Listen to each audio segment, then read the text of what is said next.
Thursday afternoon is upon us, and it is time to break down the UFC fights. I'm noticing that the audio is a little bit low right now. I don't know what the deal with that is. I did move my chair recently to a higher position for streaming purposes, so I don't know. Maybe that is maybe there's a replacement of the microphone needed. We'll find out. I'm going to do this, and hopefully it doesn't sound terrible. Like this card.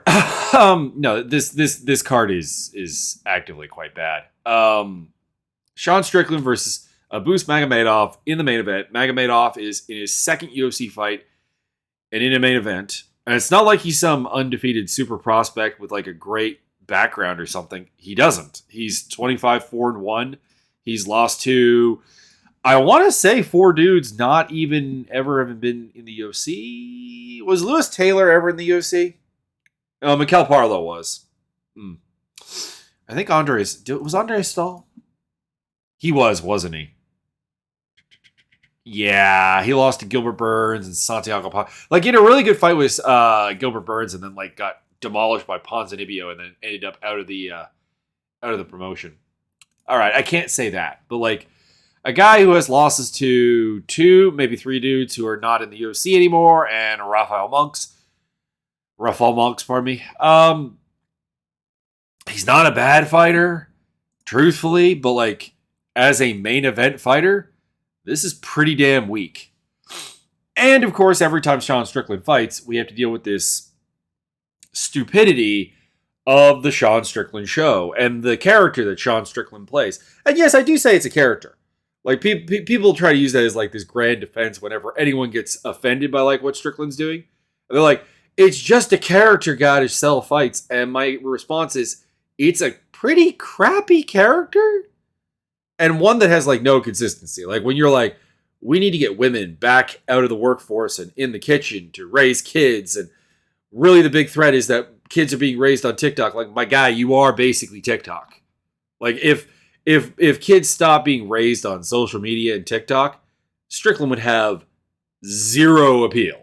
Like, I don't, whatever. And I'm just not sure. I'm not sure that it actually adds anything to his like career.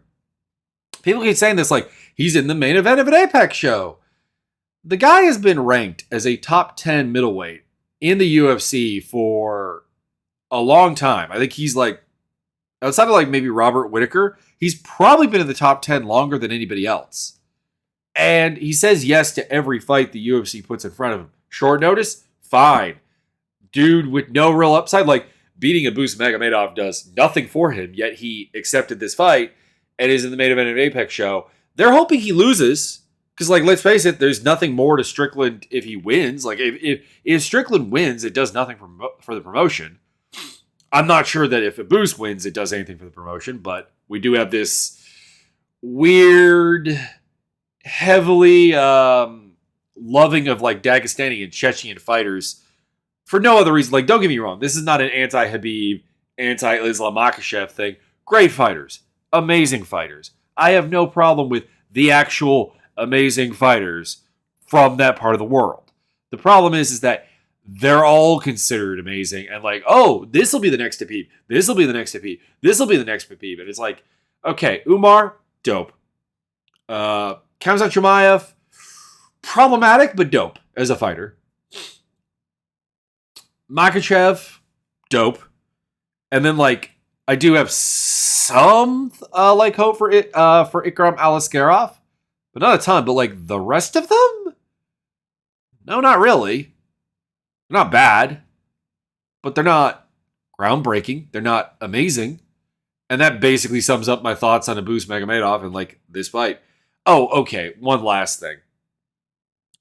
The gotcha people tend to use about Sean Strickland is that the lady the ladies, let's be honest, he does this to like every female interviewer that he like embarrasses. Someone will dig up a clip of them asking something heavily inappropriate of a grappler or a kickboxer or an MMA fighter, someone in the combat sports atmosphere, and they're like, are you annoyed by this as well? I mean, the answer is yes, but if you just ignore them, they go away. Like, which one of these female reporters has made big money, big cachet, market share, whatever through this whole gimmick? The answer is none. That is the answer. If you want to like actually, make a future for yourself in sports reporting, even in combat sports as a female, you have to have a relatively decent level of professionalism. Like, that's the truth of the matter. Megan Levy, very professional. Laura Sanko, very professional. Like that's not a pathway. You just ignore them and they go away. Sean Strickland, we can't ignore and have him go away. He's main eventing a UFC card. I don't know. I don't think the act adds anything to him. I think he'd be main eventing Apex shows either way, and I really would challenge people to find someone who's going to watch this card because of the Sean Strickland show that wasn't going to watch the card because of just never missing a UFC card, just degenerate gambling, whatever. Although, to be honest, the gambling pull on this card is really, really low. Unless you feel like a underdog is going to win, there are like no favorites. There are, all right, favorites I recommend betting on. Quick summary here. Maybe Sean Strickland.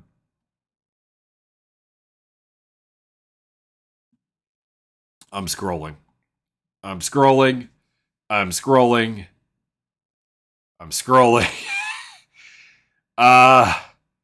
Yes, the end of it. That is the end of it. He's the only. I guess Alexander Romanov, if you like feel really good about him, which I don't. I never really have felt all that good about Romanov though. But yeah, that's basically like the two favorites that have like any kind of line that should be close, because like the other favorites are all either people I just really, really don't trust and are too big of favorites for them. Or they're just too big of favorites to bet on, like, period. Like, we've got a minus 1,000 plus favorite, Joe Anderson Brito. We've got a minus 1,000 plus favorite in. Okay, he's the only one that's a 1,000 plus. For some reason, I was thinking Guram Kutanaladze was, but no, he's like only like minus 600.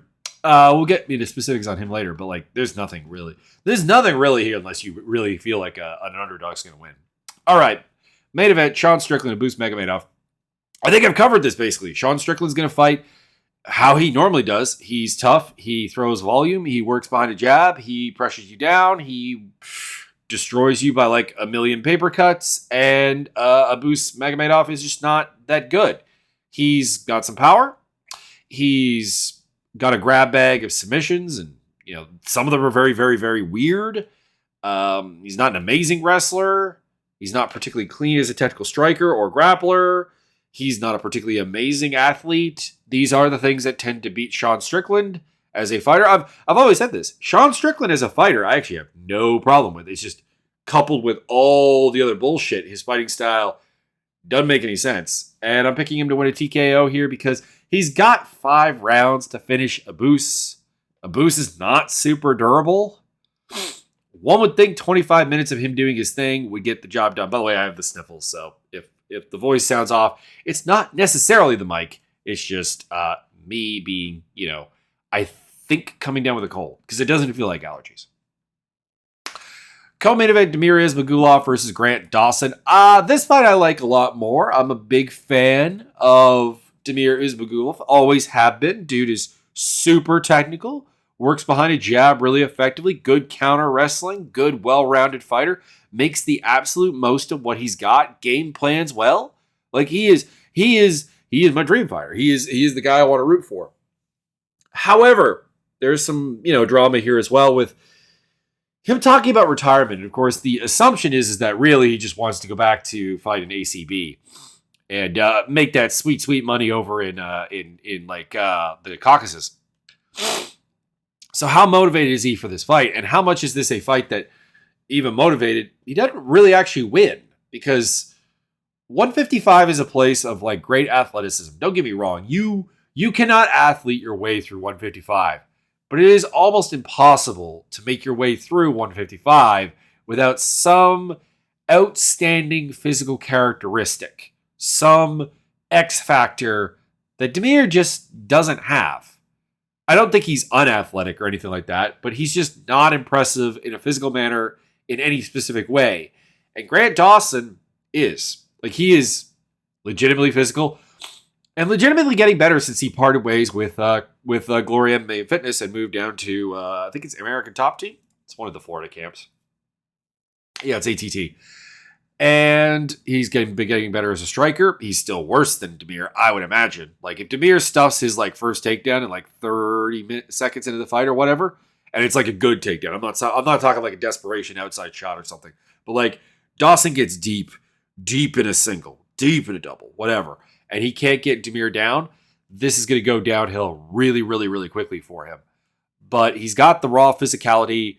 He's got the wrestling. He's got the grappling. He's a very, very, very good back control artist for a guy who's, from the wrestling background as opposed to a BJJ background.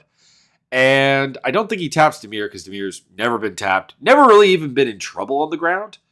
But I just see him being able to take him down, controlling him, and then on the feet, Demir just not being able to sting him enough to actually get the job done.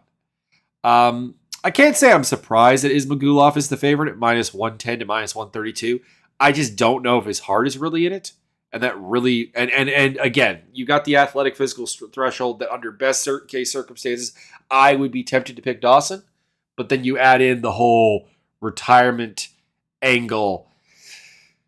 And I just, any confidence I had really kind of significantly reduces. I would not be surprised if he beats Dawson, but I am picking Dawson, who is a plus 104 to minus 112, quote unquote underdog. I think he is actually a favorite on one of the books. Because I think he's minus 110, minus 112, and then minus 110 for Ismagulov, which is basically a pick 'em fight. Like, there's no money to be made either way on this one, really, unless you're going to put down a lot of money. I might put down a small bet on Dawson. Max Griffin, Michael Morales, also a fight that I'm fairly interested in. When Max Griffin came around, I was actually a really, really big fan on him. I'm like,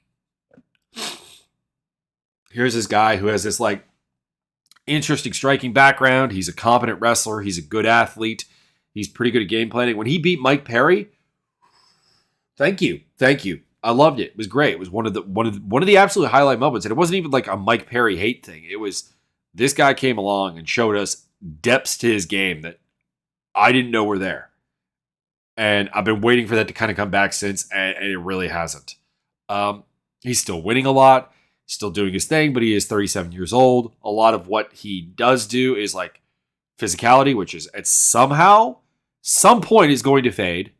And he's always older than I think he is. Like, I was looking up his debut, and I'm like, man, I thought he was like this young up and comer, and then I'm realizing he's like 29 when he gets to the UFC. And yeah, Michael Morales is also a freak of nature, seriously good athlete, very good wrestler. Seems to be bolting on the right skills to his game. He's a very incomplete product. Like, he's really, really hittable. Much of his striking is very basic and doesn't necessarily have like that ingrained naturalness to it. Like, there's hesitation, there's jank, there's moments where he forgets sort of his defensive game and gets cracked really, really hard. So I have no doubt that that Griffin's going to have his moments here, and he's going to crack him a little bit stiff. But like, Morales does seem to be fairly durable. Griffin's not a huge one-punch puncher, and I do think he can just kind of like rinse, lather, and repeat his power boxing into wrestling. This is a major test for him. I'm excited for it. This is the exact kind of fight I want to see Morales have right now. I am picking him to win a decision, but it does feel like rolling the dice. Griffin has proven himself on a much higher level than Morales. I mean, Morales' biggest win is what? Adam Fugit? Or like, I don't know, maybe Trevin Giles, honestly. I'm going to go with Trevin Giles, actually. Trevin Giles, I think, actually is the bigger accomplishment. And Max Griffin's a guy who has only lost to really, really, really good fighters. I mean, we are talking about Neil Magny, we are talking about Alex Oliveira, we are talking about Alex Morono, we're talking about Thiago Alves back in 2019. I guess the concern would be like the Alves and the Curtis Millender losses, because those are not amazing fighters, and they came right after the Mike Perry fight. But I think Morales is ready to graduate on this. I'll get on the hype train a little bit early. Another fight I'm looking forward to. So actually, we got 3 in a row here. Don't get me wrong. This is kind of where the fights I'm looking forward to come to an end. But we got Ariane Lipski versus Melissa Gato in a 125-pound women's flyweight fight. Lipski showed something against JJ Aldrich that she is kind of becoming essentially kind of Amanda Nunes light, like a power Muay Thai game with a competent BJJ thing and like good athleticism to back it up. Nothing super complicated or super groundbreaking, but like way deeper than you're kind of expecting it to be when you see some of her earlier fights. And the only hang up I have with her still is her wins are all over people that she is notably more athletic than. If you look at her UFC run, it's JJ Aldrich, noted non-athlete, Luana Carolina. I guess Luana Carolina is actually similar levels of physicality, but like is a messy fighter. Like it's kind of like this it's kind of like another version of her. And then like Isabella Depudula, who is not a very good athlete. And then to get to good athletes, you have to go back to like Silvana Gomez Juarez, who has very limited game. And then like non-athletes, Diana Belbita, Sheila Gaff.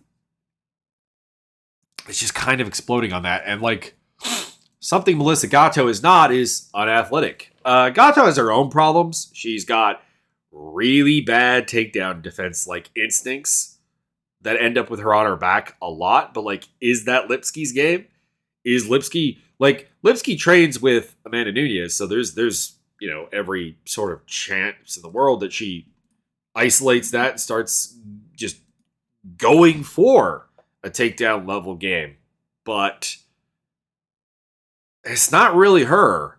And I don't think she has the mindset for it. And Gato's also a very good grappler, like a very athletic, very good like bottom game player who can reverse things and threaten things and match physicality. And on the feet, Gato is not an amazing striker. She's a little bit sluggish, but like she's a willing, confident striker, and that's and an athlete, and that kind of sadly is enough to make it in women's flyweight right now. The sport is someone left a comment actually, Juliana. So not a fight necessarily, not an idea originally to me.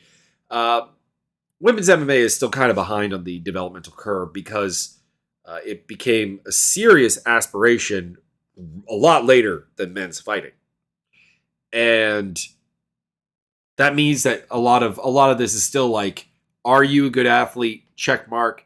That's going to get you through a lot, and kind of both of these girls have like profited off of that.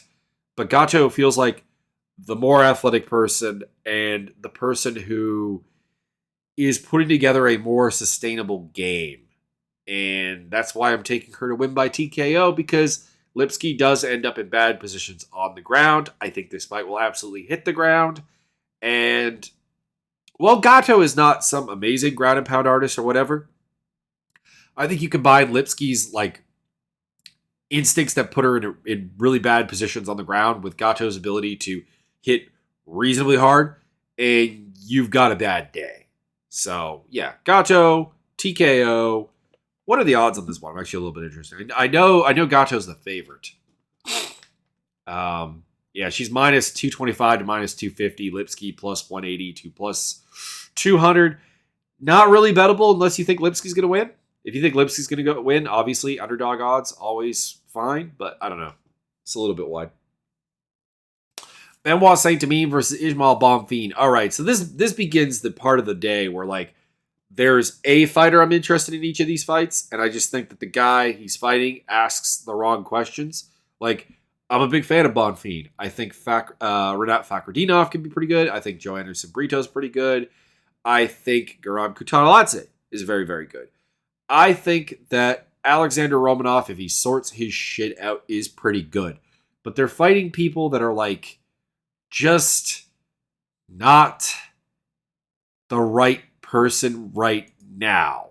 And that's Benoit Saint-Denis. Like, dude is super, super tough and a surprisingly good grappler and a fairly tall fighter, 5'11" at lightweights, pretty big. He's 10-1. He's put together, really, really, impressive on paper record, but it's very, very paper. The one real big step up in competition he had was Elijah Zaleski, and that was a legendary ass whooping that led to a referee being like branded by the entire fandom as wanting to see a man die. It's not that he's a bad fighter. He's just not really asking any questions of the very dynamic and very athletic Ismail Bonfim. Bonfim is a good wrestler. He is a good grappler. Yes, he has 3 submission losses on his record very early in his career, but he's clearly worked on that and clearly gotten much better. He hits very hard. He can do a lot of what Zaleski did and more because he's, I think, a more put-together striker than Zaleski. Smaller, admittedly. Zaleski being a welterweight. But yeah, I know what Saint Denis is going to try and do. He's going to try and close. Like, that's the other thing about Saint Denis. Like, he's 5'11", but it's like his game almost always functions in close. Like, he wants to clinch. He wants to wrestle. He wants to drag you down into a world where his grit, determination, and grappling credentials are what win him the fight. And that means that the fact that he's taller, and I think longer than Bonfim, 2 inches longer, doesn't really matter. Bonfim's not the most proven guy, but this feels like a step down from Terrence McKinney in a real way. Not necessarily like in an overall thing, because like McKinney's game self-destructs on itself, but like McKinney's an amazing athlete and a guy who can take people down and also grapples pretty well and scrambles really well and finishes really well, and Bonfim didn't have a problem with that. So I feel way better about Bonfim's game. I'm picking him to TKO Benoit Saint Denis. He is the minus 300 to minus 335 favorite. That's too wide. Plus 240 to plus 260 on Benoit Saint Denis. But I don't think he's going to win. So like the odds are too wide for me to bet the favorite. But I really don't think the underdog can win. Nursultan Ruzabovic. Boev? I think is how you say it. I'm not 100% sure. And Bruno Ferreira. This was supposed to be Ferreira versus Abdul Razak Al Hassan, which would have been a pointless fight, but like it would have been a fun one. Like 2 big power swinging dudes going in there and used to fighting a guy way taller than them and just like blasting away at each other. It would have been fun. Ferreira is a guy getting probably too much love right now because he beat Gregory Rodriguez in his debut. And it's like, yeah, but that's how Rodriguez is going to lose a lot of fights. He's like incredibly, incredibly hittable. Like he'll get hit really, really hard. He relies on the fact that he is inhumanly tough to get through it.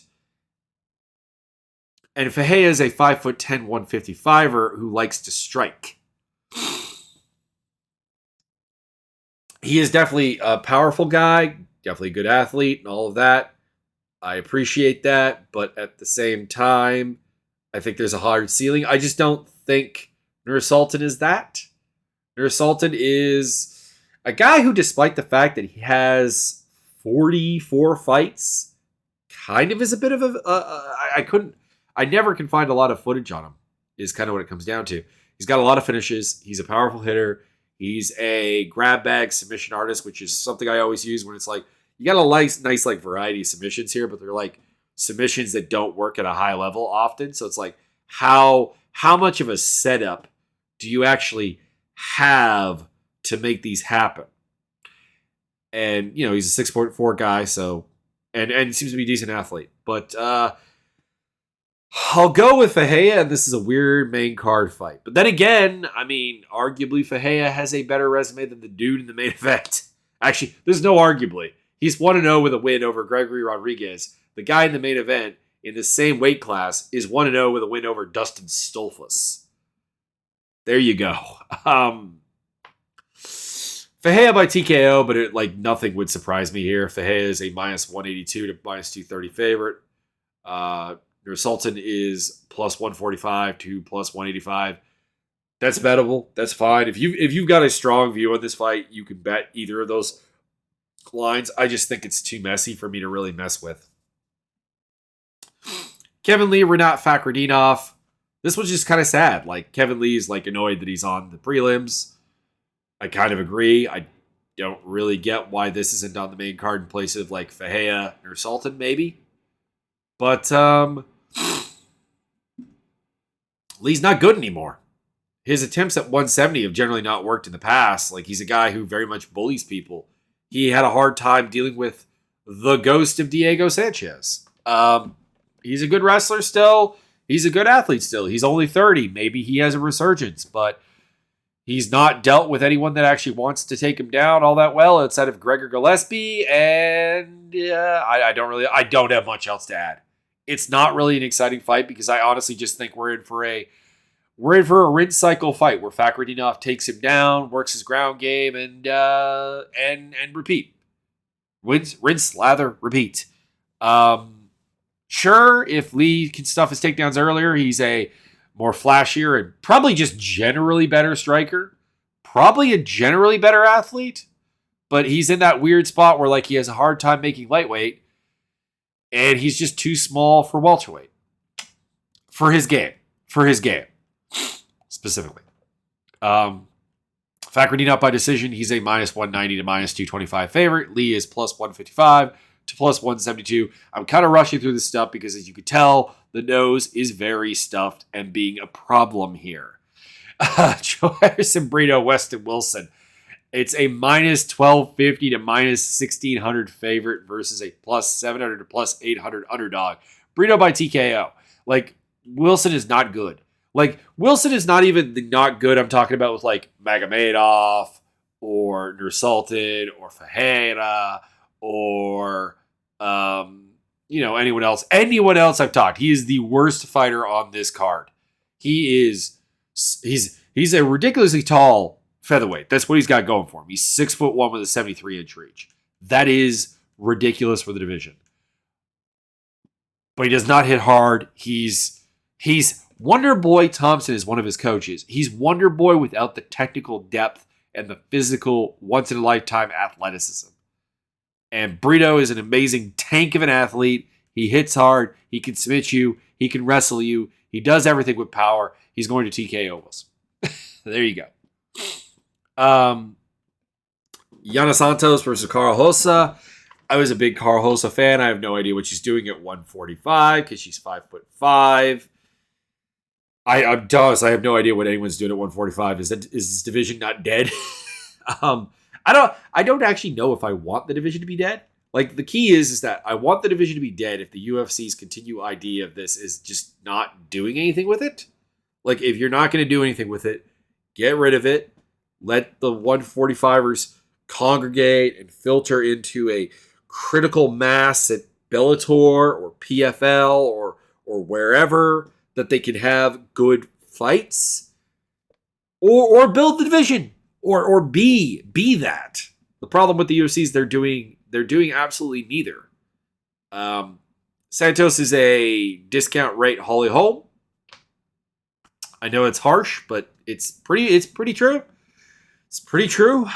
I liked Hossa when she came in. She looked like she fought at a quick pace, had good takedowns, was a fairly hard-nosed person who hit pretty hard.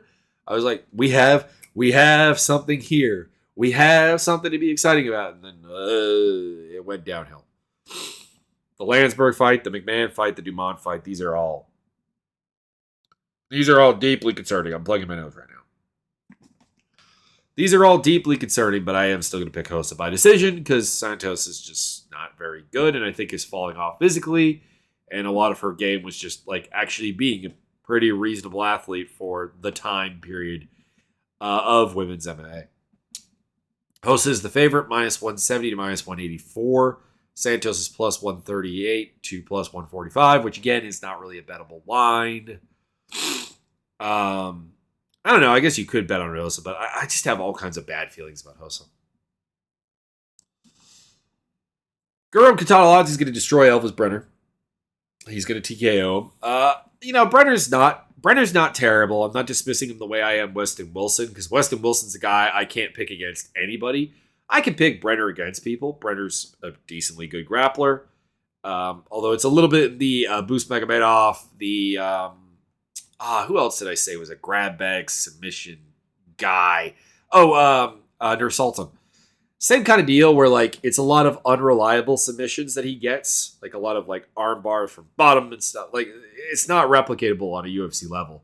But like he's a decent athlete. He's decently hard nosed and tough. He's an okay wrestler, I guess. He has some creativity to his striking, but it's very, very messy. And yeah, Kutadadze is really, really good. Like he's a really good kickboxer, really strong athlete. Pretty good wrestler, actually. Not an exciting grappler anyways. There's not a lot of flash to it, but he's extremely competent. He's an extremely well-rounded guy who hits hard, but is also apparently very, very fragile because he fights like once every like 18 months. I want to say that's the case. Let's see here. He debuted in the UFC in 2020. Yeah, he's had 2 fights in the UFC. He's been here for 3 years. I just hope he stays healthy. He's had canceled fights with Don Madge twice, Thiago Moises once, Jamie Malarkey once. But yeah, hopefully this fight happens and he wins and it's great. And yeah, there you go. He is the minus 549 to minus 670 favorite. Brenner is plus 400 to plus 475. That could be wider. I can't figure out what a Brenner Lewin looks like outside of a random hot submission catch. Ivana Petrovic versus Luana Carolina. It's kind of a mirror match, ain't it? Like 2 big athletic girls who are messy and raw and haven't really developed much of a game, but are surprisingly game. Like they both passed the bully test. If you watch Petrovic's last fight against Evelina Wozniak, like she's badly hurt in that one, put in bad positions, getting beaten on, and keeps going. Like there's heart, there's scrap, there's that dog in her. That usually doesn't happen with a 5'8" flyweight who kind of just bullies everyone. But her game is just bullying everyone. Like there's heart, there's gumption, and there's grit. So it's not a Ronda Rousey type problem, but it still very much is, I'm huge for the division. I'm going to Teresa Bleda you, basically. And that might work against Luana Carolina, because Luana Carolina's lost to not amazing stuff. But she does have wins over just like way higher people. Like she beat Lupi Godinez and Poliana Botello, even Priscilla Cachoeira. So I'm kind of sadness hedging that Carolina wins a split decision here because I don't want to say the door is closed. How old is she? She's 30. Okay, so the door is not closed on Carolina, but like I don't have any faith in her becoming anything more than just a mess. Petrovic might. She has all the physical abilities needed. Like she seems tough. Like I said, seems mentally tough. But I don't know. I think that watching her fight, there's still a lot of reliance on just being able to overpower people and bully them. And I don't think you can actually do that to Carolina. So Carolina split decision. But I don't know. I promise you it'll be a mess. Alexander Romanov, Blagoy-Ivanov, heavyweight fight, not on the main card. Wow, they're having an heavyweight opener. That's stunning. Here's the thing. Like, it just boils down to this. Like, are we getting round 1 Romanov versus Tybura, or are we getting Romanov versus Volkov in, like, the later fight against Tybura, where he looked just sad? Because he has it in him to just wreck Ivanov. Ivanov is someone who can be put in bad positions on the ground if you really, really try. And Romanov is huge and a really, really good wrestler for the division. And he can do the fridge thing. But I don't know. I'm going with Ivanov. Because I don't trust Romanov. I don't. I think he self-destructs too easily. I don't trust his cardio. I don't trust his ability to deal with pushback. And yeah, I am picking Ivanov by like TKO. Like that fight with Volkov was so bad, so very bad. But I've also historically overrated Ivanov. So like, don't bet on this fight. Don't. Ivanov's only a 110 to 115 underdog anyways. Like, come on. Don't do it. Romanov's minus 135 to minus 146. Anyways. That's the fights. I'm sorry this one's, but it was a little bit of probably one of my worst episodes. I'm not enthralled by the card. I'm under the weather, and that's kind of about it. So thank you for joining me, and I'll see you next time. I might not, to be honest, I might not even do a recap of this card, depending on how the nose is doing, and just how the voice is doing and how it's ready. If something really, really cool happens on the card, I will definitely recap that, but I just don't expect it to.